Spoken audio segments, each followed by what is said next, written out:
খালেদা জিয়াকে তিলে তিলে হত্যা করার দায়ে শেখ হাসিনার বিচার বাংলাদেশের মাটিতে একদিন অবশ্যই হবে। কারণ দেশনেত্রী বেগম খালেদা জিয়া তিনি প্রতিহিংসা রাজনীতি করেননি। তিনি জেল থেকে বের হয়ে হাসপাতাল থেকে যখন বক্তব্য রাখছিলেন 5ই আগস্টের পরে 7ই আগস্টের জনসভায়, সেই দিনও তিনি বলেছিলেন প্রতিহিংসা রাজনীতি করা যাবে না, সকলে মিলে দেশকে গড়ে তুলতে হবে। তিনি দেশকে সবার আগে গুরুত্ব দিতেন। দেশের মানুষকে সবচেয়ে বেশি সভ্যতা মহত্তা রাজনীতিতে শিক্ষণীয় যতগুলো আদব-কায়দা আছে বেগম খালেদা জিয়া আমাদেরকে শিক্ষা দিয়েছেন।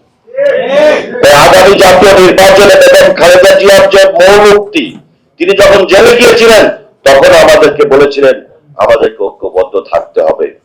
দলের সংকটকালে দলের সকল নেতাকর্মীকে ঐক্যবদ্ধ রাখতে চেয়েছিলেন, রাখতে বলেছিলেন। আজকে বেগম খালেদা জিয়া নাই, কিন্তু বেগম খালেদা জিয়ার সেই মহা উক্তি, দেশ এবং দলের সংকটে আমাদের সকলকে ঐক্যবদ্ধ থাকতে হবে।